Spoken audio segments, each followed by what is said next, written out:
The Sixers are pissing me off. They're pissing me off, and there's only one place I can complain.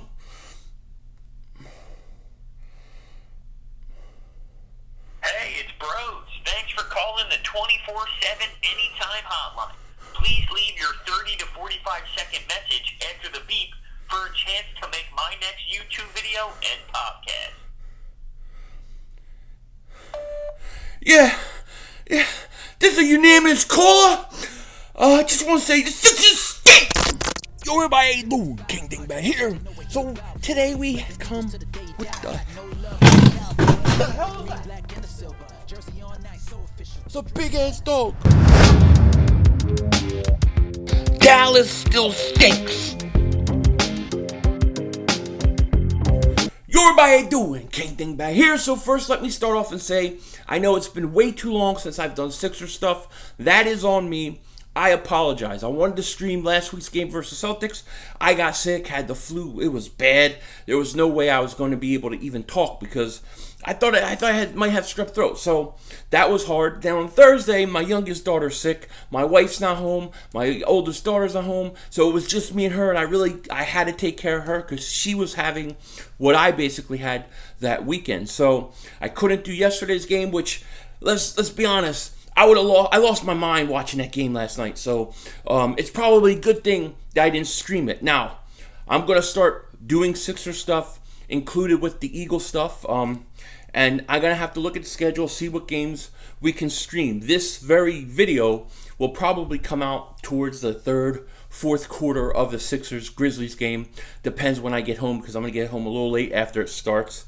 But whether the Sixers win this game, whether they lose this game, I think this video still applies. It's still how I feel about this Sixers team right now. So yesterday was a trade deadline, and I was hoping that the Sixers were going to do something big. I really was hoping. Now, I don't know what it was, and I really don't even know what options they had. But they really didn't do anything. They traded some second-round picks. They got GR3 and Alec Burks, and I think that's a good move. I like the move. It's going to help your bench. They need help scoring on their bench, but I don't think it's enough. And when I think of the problems and what's going on with the Sixers right now, I got to go back to last off season. I got to go back to what I said at the end of last year when they lost to Toronto. You got to keep Jimmy Butler. They had to keep Jimmy Butler, in my opinion. You needed that stone cold killer. He's a stone cold killer. And they let him go. Maybe, there was talk, well, he didn't want to sign here. Then now things have changed where he was willing to, but they couldn't work things out. I don't know. I don't care. But when you had him, I thought that with him, Embiid, and Simmons, it worked. It seemed to work. They went out, they signed Al Horford. Now, if you watch my videos on that, I wasn't that thrilled on it. I was like, okay, I understand what they're trying to do. Defense, bully ball, as they call it. I get it. But he's older, and he's a lot of money. And how was him and Embiid going to function on the court together? And that's one of the problems I have right now.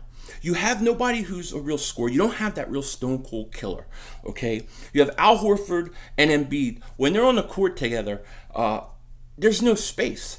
There's complaints that Embiid and Simmons don't have enough space out there. But when you even add Horford, all Horford and Embiid do is sit beyond the three-point line. They sit behind the line. They sit way out there. And they're both just sitting next to each other. This team stands around. They don't have enough scoring.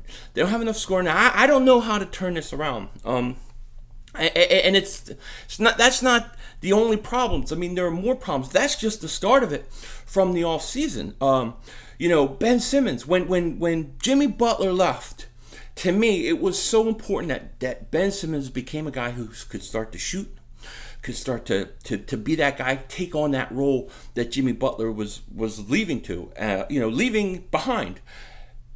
He hasn't done it. We saw all those videos of Ben Simmons shooting, hitting. You see it in warm-ups and practice. He's hitting. And look, I like Ben Simmons. I do, but for whatever reason, he shies away from the shots. There's too many times where he drives down there, he does that one too many passes, he picks up the dribble, looks to pass.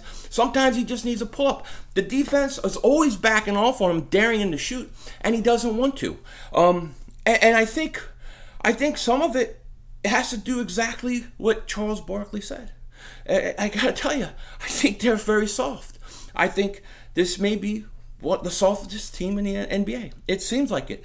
And so you're not getting enough from Ben Simmons, in my opinion. Now, there are times where he looks great. He does everything else. He's a talent. There's no question. But I need Ben Simmons to not be worried about shooting 30 times a game, 20 times a game, and missing. I don't care if you miss 9, 10 shots. Just take them. Take them. Eventually, they'll start to fall. And for whatever reason, I don't know if Ben doesn't want people, people to talk about how he's missing shots or he can't shoot and he's afraid to do it, afraid to take over at the end of the game. I don't know. But to me, Ben Simmons, I need more from him.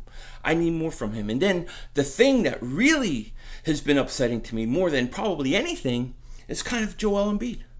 Joel Embiid, I mean, just the way he carries himself on the court, he complains.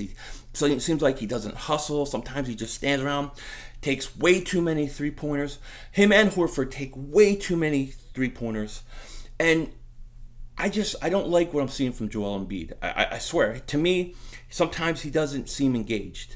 Okay, you saw the thing earlier in the year where Barkley and Shaq went at him. He comes out, he answers with a great game, but it's inconsistent. He complains about he's not having fun out there, things like that. I think there's an immaturity level on Joel Embiid and Ben Simmons. And they got to grow up. They got to grow up. Ben has to start taking more on, has to be willing to take shots, willing to miss it. Who cares what people think of you if you miss 8, 9 shots? Do you think Kobe would ever care what people say? You think Jordan ever cared what people said? They kept shooting and shooting and shooting. And I think Ben is a better shooter than people think. I just don't think he does it enough. Okay, he doesn't want to do it. He shies away from it. He gives the ball up. You can't have that. Jimmy Butler would never do that in some situations, especially in the fourth quarter.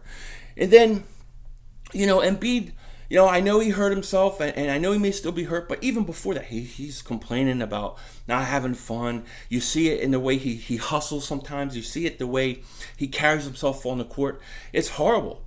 And is he ever going to get in shape? Because he never looks like he's in shape.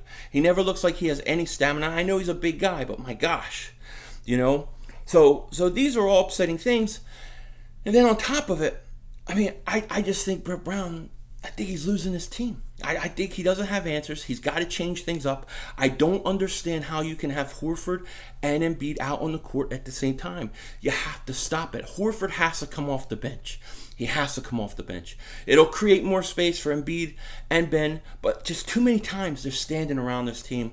And I wonder what they're going to do. I wonder how they're going to change things around. I hope that they do, but I really have to wonder what are they going to do? How's it going to change? And it's going to be interesting. They're playing Memphis, like I said, tonight. We'll see what happens in that game, but the problems remain the same. This team should be taking the next step. They should be taking the next step, and they're not. And as far as, let me address this because I know there's a lot of people that always talk about this. Should we get rid of Ben Simmons or Embiid? I'm not there yet. I believe these guys are still young. I believe they're immature. I believe they can grow and they can get better. And I believe we have to go through these struggles. See, what worries me and what scares me in situations like that where you're so ready to get rid of young guys and just say, hey, you know what? They can't work together. It doesn't work. Which I disagree with. Okay, because last year when you had Butler, Ben, and Joel, it worked. I mean, you took Toronto to what? The 7th game? And you almost beat them.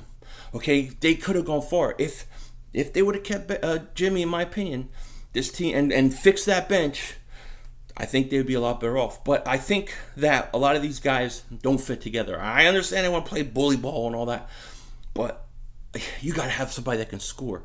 And the thing with Ben, the thing with Joel Embiid is if you go ahead and you get rid of these guys too early, the worst thing, in my opinion, is to have these guys who are young, who are learning, who are making mistakes, who are immature, all of a sudden figure it out on another team. So they're on your team for years, suffering, trying to figure out, trying to learn, and all of a sudden, when they figure it out, they're on the Lakers or on some other team. I can't stand that. If we're going to go through it with these guys, and all this pain and all this suffering, and all of them trying to figure it out, I want to reap the rewards when they do, because I think at some point they will. I love Ben Simmons. I love Joel Embiid. But they got to figure it out. And I really think that it's at the point with Brett Brown that it may be time for him to go. He's been here since the process started. That doesn't mean he can get us to the next level. And what I see from him, it feels like sometimes he's losing this team. Just my opinion. So we're going to see what happens. A lot more Sixers videos coming from here on in. I'm going to look and figure out when I can stream again, and I will let you guys know. And, it is what it is. With that said, take care. Let me say this. I want to give a special shout out to Jadis Young right now. Hey, Jadis Young, shout out to you, buddy. Shout out to you. I'm thinking of you. Shout out to you. With that said, take care. Talk to you later. Eagles video coming up next. And don't be a dingbat.